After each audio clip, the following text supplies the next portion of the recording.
To connect Huawei FreeBuds SE 3 into your iPhone, all you have to do is just to start by opening this charging case. And when you do this, be sure that both are inside, and you will have to click and hold this small button until this indicator starts blinking.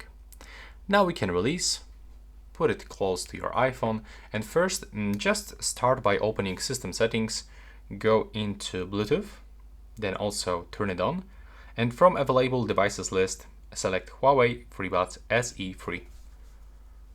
So now just select them, and after a few moments, as you can see, we are successfully connected. Next, we'll have to go into App Store, where we have to download this application from Huawei, AI Live. When you download this application, you can just simply open it.